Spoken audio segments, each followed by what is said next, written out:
नमस्कार दोस्तों, इस वीडियो में हम देखेंगे भारत पूरे विश्व में इतना स्पेशल क्यों है और भारत में रहना और भारत को एक अद्भुत देश कहते हैं और भारत में रहना एक अलग ही एक्सपीरियंस होता है। आखिर ये क्यों ऐसा है, हम इस वीडियो में पूरे अच्छे से जानेंगे।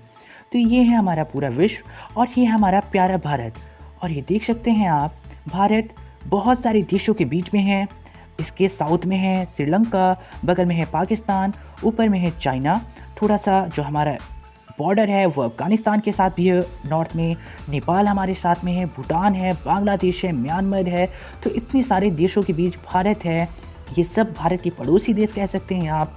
और ये जो भारत की 7 देशों के साथ सीमाएं रहती हैं और हम बहुत ही शांति के साथ सारे देशों के साथ अच्छे संबंध बना के रहते हैं। इसके बाद आता है हमारे देश की कल्चर डाइवर्सिटी और उसमें भी फिज़िकल डाइवर्सिटी भी, कि जो हमारे जो यहाँ पर उपलब्ध संसाधन हैं वो भी आपको हर पूरे विश्व में कहीं नहीं मिलेंगे। जैसे अगर किसी भी आप देश में जाते हैं तो वो या तो कोल्ड कोल्ड होगा, या तो हॉट होगा, या तो वो डेजर्ट एरिया होगा, या तो स्नोई एरिया होगा। लेकिन ऐसी जगह कोई नहीं मिलेगी जहाँ प्लेन्स भी हो, माउंटेन्स हो, हिली एरिया हो, जहाँ डेजर्ट हो, स्नो एरिया हो। हर तरह की ये जो ये सारे संसाधन हैं ये सिर्फ भारत में ही है। कैसे, हम इस वीडियो में देखेंगे। तो ये है हमारा राजस्थान, और राजस्थान में आपको मिलता है थार रेगिस्तान। एक बहुत ही बड़ा रेगिस्तान है और यहाँ पर ही एक बहुत ही फेमस जगह है इस रेगिस्तान में ही, जिसको हम जानते हैं जैसलमेर। और ये जैसलमेर एकदम इधर है, ये देख सकते हैं आप। ये थोड़ा सा ही दूर है अपने जो इंटरनेशनल बॉर्डर है पाकिस्तान से। और जैसलमेर में ही हमारी सबसे पहली बार जो हमारा वो न्यूक्लियर टेस्ट हुआ था वो भी पोखरण में हुआ था, जो कि जैसलमेर के पास ही स्थित है। तो ये और भी खास हो जाता है जैसलमेर। और ये जो है ये पूरा हमारा डेजर्ट एरिया है। इसके बाद हम देखेंगे माउंटेन एरिया और स्नो जहाँ पर हो, थोड़ा कोल्ड एरिया जिसको हम कह सकते हैं वो वाला। तो आप जम्मू कश्मीर, जिसको पूरे विश्व में स्वर्ग के नाम से जाना जाता है, वो भी हमारे देश में स्थित है। यहाँ का श्रीनगर बहुत ही खूबसूरत सा जगह, पूरी पहाड़ियों के बीच में स्थित। ये देख सकते हैं आप, एक जो लिविंग है यहाँ पर बहुत ही अच्छे से एक स्ट्रक्चर्ड सिटी, और देखने में काफ़ी खूबसूरत। आप ऊपर से देख रहे होंगे तो कितना खूबसूरत लग रहा होगा। इसके आगे पेरिस और भी जितने भी आप वेनिस से लेके पेरिस, सारी सिटीज़ इसके आगे फैले हैं। ये झेलम नदी के बीचों बीच से बह रही है और चारों तरफ ही बहुत ही ज़्यादा लोग बसे हुए हैं श्रीनगर में, और देखने में काफ़ी अच्छा लगता है। यहीं पर भी है हमारा जम्मू में यहाँ आप देख सकते हैं ये पूरा, और ये है श्रीनगर। तो यहाँ पर हमें मिलता है कटरा। कटरा में ही है वैष्णो माता का बहुत ही फेमस मंदिर। यहाँ पर एक त्रिकुटा पर्वत है, ये देख सकते हैं आप। बहुत ही ज़्यादा यहाँ बसा है ये कटरा में, ये जम्मू का ही एरिया में आता है। और यहाँ पर है वैष्णो माता का मंदिर, जो कि पूरे विश्व में प्रसिद्ध है, और यहाँ बहुत से लोग जाते हैं हमेशा वैष्णो माता के दर्शन करने। ये रहा। और इसके बाद हम देखेंगे जम्मू कश्मीर के बाद और भी सारे हिल स्टेशंस को। तो हिल स्टेशन भारत में बहुत ज़्यादा हैं, अगर आप कहीं और से कंपैरिजन करते हैं। तो ये है पाकिस्तान, आप देख सकते हैं। और हम देखेंगे सिर्फ भारत को, तो ये रहा हमारा भारत।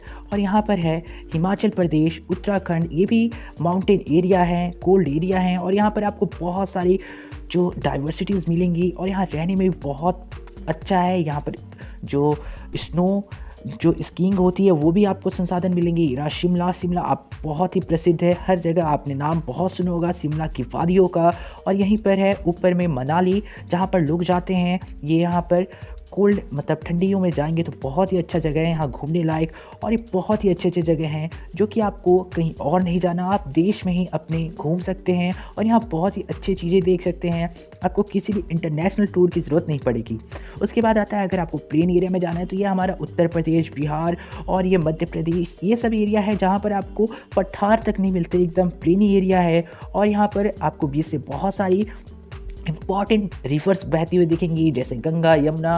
और ये बहुत ही उत्तर प्रदेश फेमस है, यहाँ पर सबसे ज़्यादा पॉपुलेशन ये पूरे इंडिया का रखता है। और ये है इसका कैपिटल लखनऊ, ये भी बहुत ही ज़्यादा यहाँ पर लोग रहते हैं। यहाँ पर जनसंख्या घनत्व बहुत ही ज़्यादा है।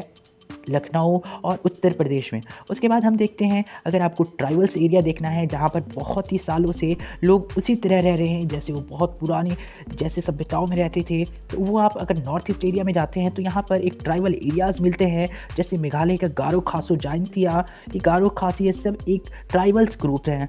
ऐसे ही आपको त्रिपुरा में मिलेंगे, मणिपुर में मिलेंगे, मिजोरम में मिलेंगे मिजो लोग, नागालैंड में मिलेंगे। ये जो भी आप यहाँ प्रदेश देखते हैं, इस सभी के नाम उनके वहाँ रहने वाली जनजातियों पर हैं और वहाँ का जो लैंग्वेज है उस पर भी। जैसे मिज़ोरम में लोग मिज़ो बोलते हैं और वहाँ के लोगों को भी मिज़ो ही बोला जाता है, और अधिकतर यहाँ पर आपको ट्राइबल्स एरिया मिलेंगे। ऐसे ही नागालैंड हुआ, और भी बहुत सारे यहाँ एरियाज़ ट्राइबल एरिया हैं, और ये देखने में काफ़ी खूबसूरत है। यहाँ की नदियाँ एकदम क्रिस्टल क्लियर वाटर होती हैं, जिसको आप एकदम अंदर तक कोई भी सामान को आप आसानी से देख सकते हैं। उसके बाद आता है हमारी ये महाराष्ट्र और ये सब कोस्टल एरिया, जहाँ पर एक फेमस बीचेस भी हैं, जहाँ पर गोवा हुआ, मुंबई हुआ।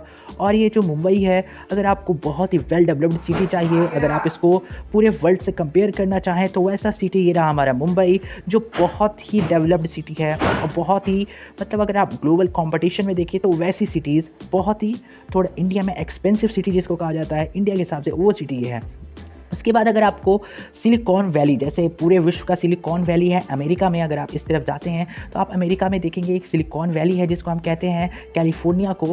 वैसे ही भारत में सिलिकॉन वैली है कर्नाटका के बेंगलोर में, तो ये बहुत ही फेमस है। कर्नाटका का बेंगलोर भी ये बहुत ही वेल डेवलप्ड सिटी है, और यहाँ ये अपने आईटी सेक्टर के लिए बहुत फेमस है। यहाँ बहुत सारी आईटी कंपनीज़ की ऑफिस हैं और बहुत ही ज़्यादा ये यहाँ पर एम्प्लॉयज़ होते हैं। आप यहाँ अगर आते हैं तो आपको अधिकतर लोग आईटी एम्प्लॉयज़ ही मिलेंगे। तो ये रहा बेंगलोर, बहुत ही अच्छा सिटी। और इसके बाद अगर आप और भी मतलब और अच्छी चीज़ें देखना चाहेंगे टूरिस्ट प्लेसेस, तो आप केरला जा सकते हैं। केरला बहुत ही अच्छा है जगह है, जहाँ पर आपको मैंग्रोव वन मिलते हैं, यानी पानी वाले वन, और यहाँ जो देखने लायक दृश्य बहुत ही अच्छे अच्छे हैं केरला में। और आप अगर घूमते हैं केरला को तो ये देखने में भी बहुत ही अच्छा जगह है। तो केरला भी बहुत ही अच्छा जगह है। और विश्व का सबसे प्राचीन जो भाषा है तमिल, वो भी भारत में ही निकला है। वो है तमिलनाडु का जो स्टेट लैंग्वेज है वो तमिल ही है, और तमिलनाडु इसीलिए एक जो नाम यहाँ पे पड़ा है इसके लैंग्वेज के कारण पड़ा है तमिलनाडु का।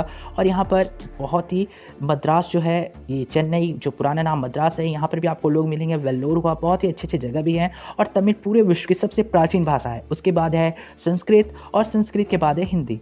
तो ये आप यहाँ पर भारत में अगर आप खुद ही घूमते हैं तो यहाँ पर इतने सारे विविधताएँ मिलेंगी कि आपको कहीं घूमने की ज़रूरत नहीं पड़ेगी। तो ये बहुत ही अच्छा जगह है भारत। और यहाँ पर एक और ख़ास चीज़ है जो कि आपको कहीं विश्व में नहीं मिलती, ये है यहाँ का एक ये जो पुल, जो आप ऊपर से देखेंगे तो ये आपको एक लगता है कि एक जुड़ा हुआ रास्ता है, ये देख सकते हैं आपको, लेकिन आप पास में जाते हैं तो ये नीचे नीचे है, ऊपर वाटर है। तो इसको हम जैसे राम सेतु कहा जाता है, ये बहुत प्राचीन काल में कि राम जी ने बनवाया था, तो इसको आज भी इसको लोग मानते हैं। तो ये आपको कहीं और विश्व में नहीं मिलेगा।